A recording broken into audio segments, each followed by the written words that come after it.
Astaghfirullah. Alhamdulillah wassalatu wassalamu ala Rasulillah wa ala alihi wa sahbihi wa mawalah wa la hawla wa la quwata illa billahi wa ba'du. Alhamdulillah, segala puja dan puji hanya milik Allah subhanahu wa ta'ala. Salawat dan juga salam kita hadiahkan kepada Rasul kita Nabi besar Muhammad sallallahu alaihi wa ala alihi wasallam.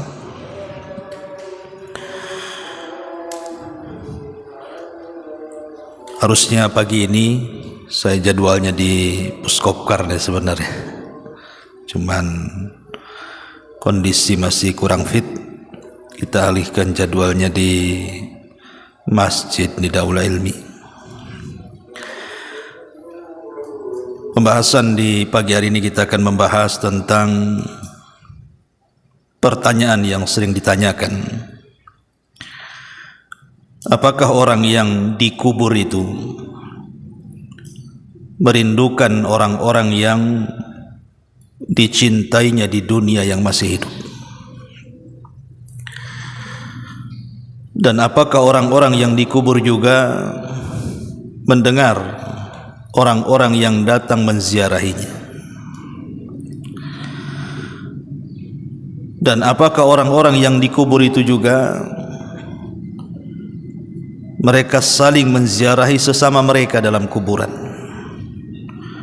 Dan yang terakhir tentunya bicara tentang amalan yang bermanfaat bagi penduduk kubur. Ma'asyiral muslimin yang dimuliakan Allah subhanahu wa ta'ala, sebuah kepastian yang tidak mungkin terelakkan adalah kematian. Manusia bisa berangan-angan di dunia, tapi angan-angan manusia itu terkadang bisa tercapai, terkadang tidak. Tapi kalau kematian sebuah kepastian, kullu nafsin dha'iqatul maut, setiap jiwa itu pasti mati. Lalu apa yang bisa kita berikan kepada mereka, orang-orang yang sudah meninggal dunia, terutama orang-orang yang baru dikubur? Maka sepakat para ulama ada dua perkara dan yang lainnya diperselisihkan. Pertama doa, dan yang kedua sedekah.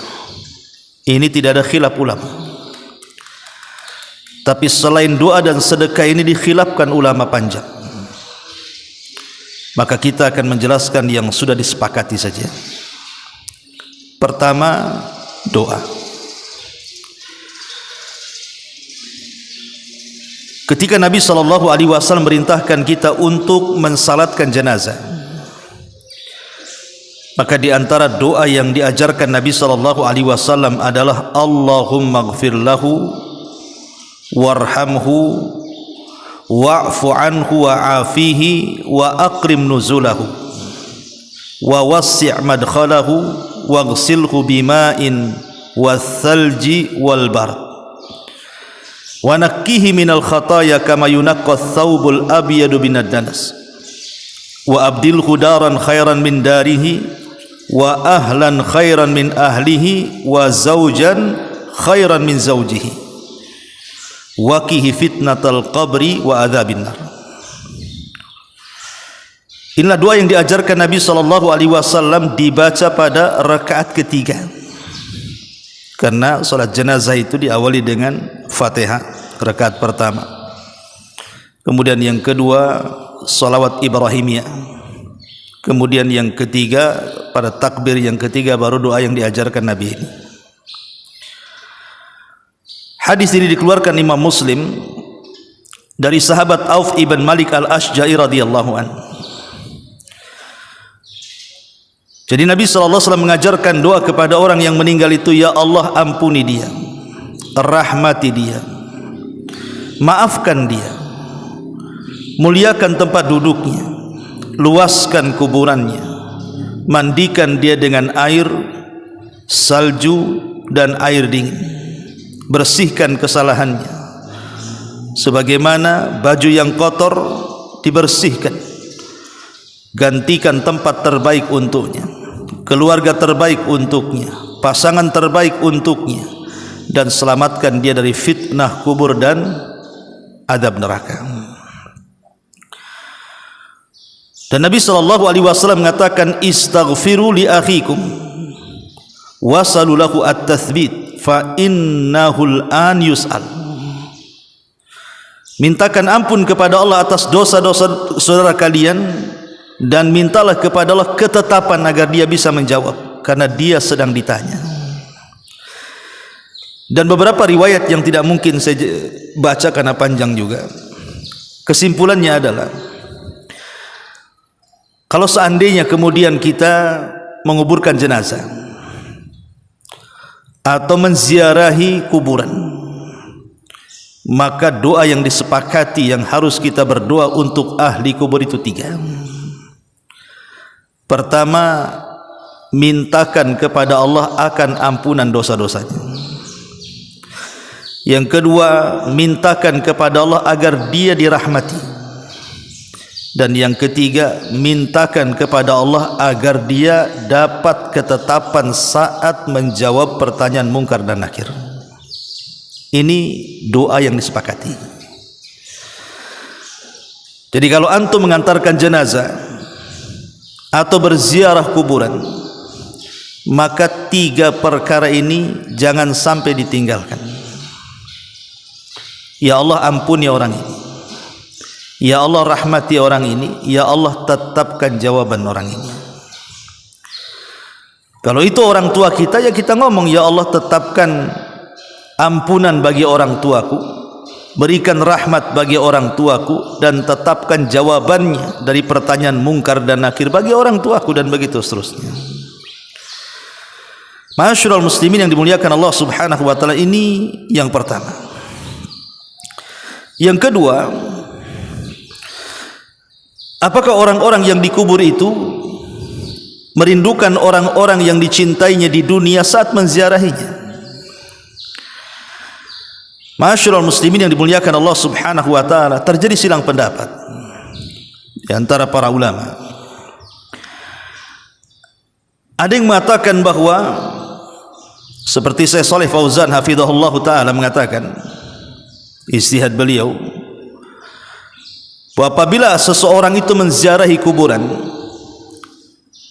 maka orang yang dikubur itu akan merasa bahagia, akan merasa senang, karena juga mereka menanti doa-doa orang yang hidup yang mengantarkan doa untuk diri mereka.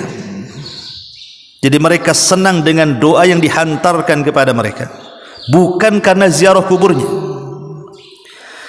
Karena ziarah kubur itu bermanfaat bukan untuk si mati, tapi ziarah kubur itu bermanfaat untuk kita yang hidup. Kata Nabi SAW, kuntu nahaitukum an ziyaratil kubur fazuruha fa innaha tudzakirukumul akhirah. Kata Nabi SAW, dulu aku larang kalian ziarah kubur, sekarang ku perintahkan kalian ziarah kubur, karena dengan ziarah itu mengingatkan kalian dengan kematian. Jadi ziarah kubur itu manfaat untuk kita yang berziarah, mengingat akhirat, mengingat kematian, melembutkan hati, dan begitu seterusnya. Adapun yang dimaksud doa, itulah yang ditunggu-tunggu orang yang ada di kubur itu. Jadi para penziarah yang datang ke kuburan itu, yang ditunggu oleh mereka adalah doa. Mereka sangat senang dengan doa yang kita hantarkan kepada mereka. Doa apa ya? Doa tadi, minta kepada Allah agar Allah mengampuni dosanya, minta kepada agar Allah merahmati dirinya, dan minta kepada Allah agar dia diberikan ketetapan dalam jawabannya.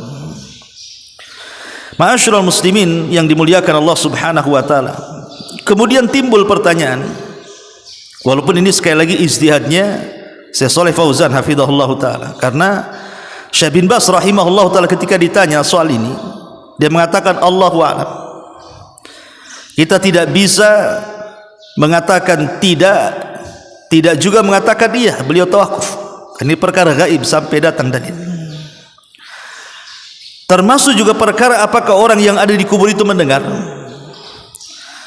Maka ada yang mengatakan bahwa orang yang ada di kubur itu tidak mendengar apapun yang kita bicarakan di atas kubur. Orang yang mengatakan seperti ini berpendapat dengan surah Fatir ayat 22, di mana Allah mengatakan wa ma anta bimusmi'in man fil kubur, bahwa engkau wahai Muhammad tidak mungkin memperdengarkan orang-orang yang ada di kubur. Dan juga Allah mengatakan dalam surah An-Naml ayat 80, innaka la tusmi'ul mauta, engkau tidak bisa memperdengarkan orang yang sudah mati, karena orang yang sudah mati itu terputus amalannya.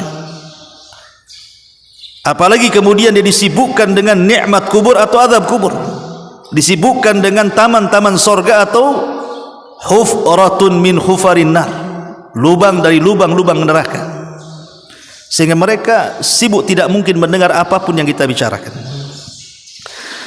Tapi ada juga yang mengatakan mereka mendengar.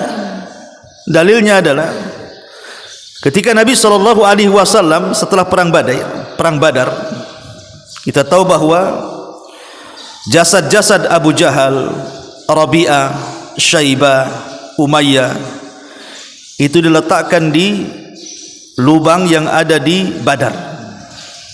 Jadi jasad-jasad itu, bangkai-bangkai Abu Jahal itu. Maka Nabi SAW tiba-tiba mengajak bicara bangkai-bangkai itu dan mengatakan, kata Nabi SAW, fa inni wajadtu ma wa'adani rabbi haqqah, sesungguhnya aku, kata Nabi, sudah mendapatkan apa yang Allah janjikan kepadaku. Fahal wajadtum ma wa'ada rabbukum haqqan, apakah kalian juga sama? Maka ketika itu Umar bin Khattab radhiyallahu anhu mengatakan, ya Rasulullah, kenapa kau bicara dengan orang mati? Gitu. Mereka sudah mati, kenapa kau bicara dengan mereka? Maka Nabi SAW mengatakan, ma antum bi asma'a lima aqulu minhum walakinnakum la yastati'una an yujibu.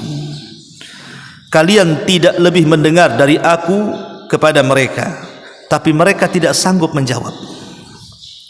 Mereka dengar tapi tidak bisa menjawab, gitu maksudnya.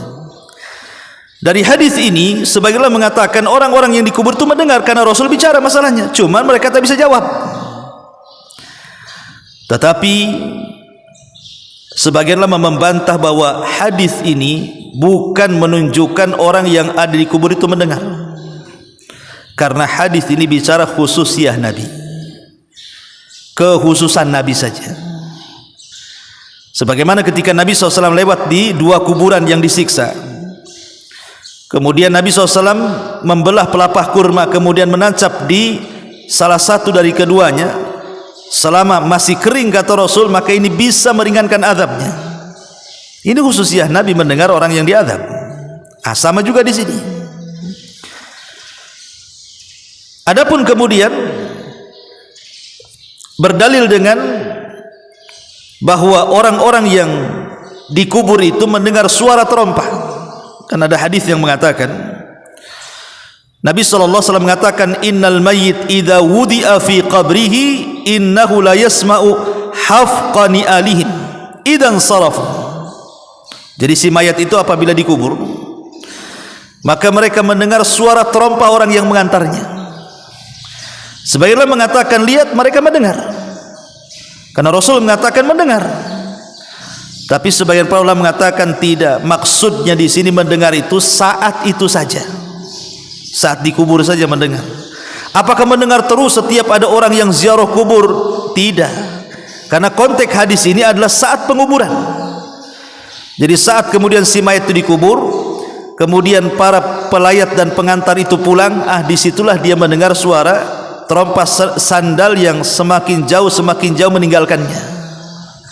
Karena tidak ada dalil yang mengatakan bahwa dia mendengar seterusnya.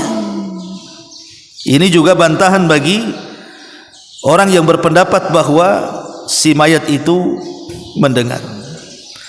Kesimpulannya wallahu alam, karena ini perkara gaib, kita tidak bisa menetapkan mendengar atau tidak mendengar. Tetapi secara dalil kita hanya bisa menetapkan perkara ini lewat dalil yang sahih. Seperti mamanya ketika si mayat dihantar ke kuburan, Maka kemudian mereka akan berteriak-teriak dan mengatakan, kalau dia orang baik, qaddimuni qaddimuni, segerakan aku, segerakan aku. Tapi kalau dia tidak baik, orang jahat, maka dia mengatakan, ya wailaha ila aina tadhhabuna biha, hendak kau bawa kemana aku, katanya. Artinya dia akan merasakan tuh, tapi merasakannya saat itu saja, saat ketika diantar jenazahnya. Termasuk juga mendengar suara trompa. Adapun kemudian hadis yang mengatakan apakah kemudian orang yang datang berziarah kemudian mengucapkan salam, mereka mendengar dan menjawab salam, berdalil dengan hadis Nabi SAW, fa innaha turaddu alayya ruhi hatta arudda alaihi salam. Jadi apabila kita mengucapkan salawat kepada Rasul, maka Nabi SAW akan menjawab dalam kuburannya salam yang disampaikan malaikat kepadanya. Tapi ini juga, kalaupun sahih hadis ini, kata para ulama, ini khususiyah Nabi, bukan untuk yang lainnya. Tapi yang jelas bahwa karena ini perkara gaib, ada yang berpendapat mereka mendengar, ada yang berpendapat mereka tidak mendengar, maka kita katakan wallahu a'lam. Kita hanya menetapkan yang ditetapkan dalil, dan kita tidak menetapkan yang tidak ditetapkan dalil. Walaupun sekali lagi banyak ijtihad para ulama bahwa mereka mendengar, seperti Ibnu Taimiyah, kemudian juga muridnya Imam Abdul Qayyim rahimahullahu taala, mereka mengatakan mendengar. Ya. Ma'asyiral muslimin yang dimuliakan Allah Subhanahu wa taala. Taib. Pertanyaan berikutnya, apakah juga si mayat tersiksa hatinya karena niyahahnya orang-orang yang ada di atas kuburan?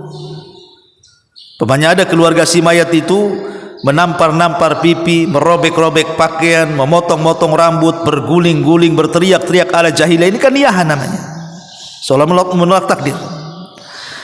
Karena ada hadis Nabi SAW mengatakan, innal mayyit la yu'adzab bibukai ahli alaihi, sesungguhnya si mayat itu akan terazab dengan tangisan orang yang hidup. Al-Imam Ibnu Utsaimin rahimahullahu taala, dia mengatakan bahwa hadis ini, apakah yang dimaksud diazab di sini? Apa maksudnya diazab? Sebagian para ulama mengatakan dia diazab karena sebelum matinya dia tidak berwasiat. Pamannya, kalau saya berwasiat kepada keluarga saya, nanti kalau saya mati jangan kalian tangisi ya. Kemudian saya mati, kemudian dia menangisi saya, maka kita tidak akan terpengaruh dengan tangisannya. Tapi kalau seandainya sebelum mati dia tidak berwasiat seperti itu, kemudian keluarga si mayat menangis sejadi-jadinya, itulah yang kemudian diazab. Ada sebagian ulama yang mengatakan seperti itu karena wasiat gitu ya, tidak diberitahu duluan kalau dia mati jangan lakukan seperti itu. Tapi kata Syekh Utsaimin rahimahullahu taala, itu hanya sekedar pendapat saja. Tapi zahir hadis ini bahwa si mayat itu diazab, tapi beliau mengatakan diazab bukan berarti diazab fisiknya, bukan. Karena tidak mungkin dosa orang lain dipikul orang lain, kan begitu. Tapi yang dimaksud diazab di sini bukan azab fisik, tapi diazab di sini maksudnya hatinya itu merasa tersiksa. Seperti umpamanya seseorang yang safar. Apa kata Nabi SAW? Safar itu qit'atun minal adab. Antum safar, kata Rasul, safar itu potongan dari adab. Apakah ketika antum safar antum diadab? Tidak kan? Cuman orang safar itu tidak enak. Orang safar itu walaupun tidak ngapa-ngapain, capek, lelah, letih, kan begitu ya. Maka yang dimaksud diadab di kuburannya karena niyah orang hidup itu bukan diadab fisik, tetapi hatinya merasa sedih. Itu yang disebutkan oleh beliau Al-Imam Ibnu Utsaimin rahimahullahu taala. Kemudian juga masalah yang lain, apakah orang-orang yang ada di kuburan itu mereka saling menziarahi satu dengan yang lainnya? Pamannya, orang tuanya meninggal duluan, kemudian anaknya menyusul.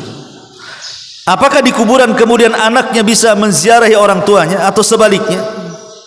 Di sini pun terjadi silang pendapat. Al-Imam Ibnu Qayyim rahimahullahu taala dalam kitabnya Ar-Ruh mengatakan ya, bahwa orang-orang yang ada di kuburan itu saling menziarahi selama mereka mukmin.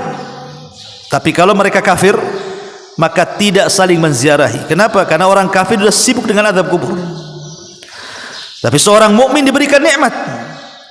Kemudian Al-Imam Ibnul Qayyim rahimahullahu ta'ala dan juga gurunya Ibnu Taimiyah membawakan dalil hadis dari Abu Hurairah radhiyallahu anhu bahwa Nabi sallallahu alaihi wasallam bersabda, "Idza hadara atau idza hudiral mu'minu atathu malaikatur rahmati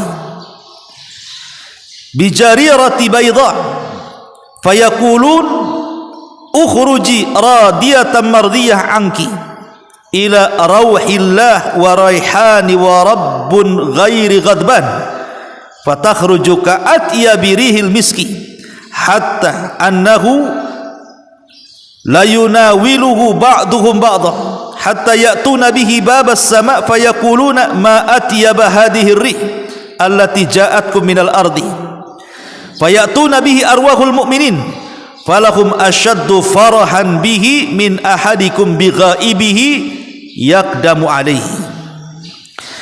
Ketika seorang mukmin mendekati ajalnya, para malaikat rahmat datang menemuinya dengan membawa kain sutra berwarna putih.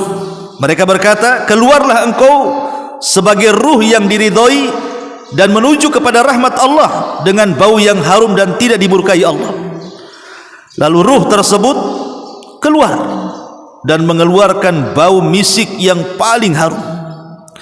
Sampai-sampai para malaikat berebut satu dengan yang lainnya untuk mendapatkannya.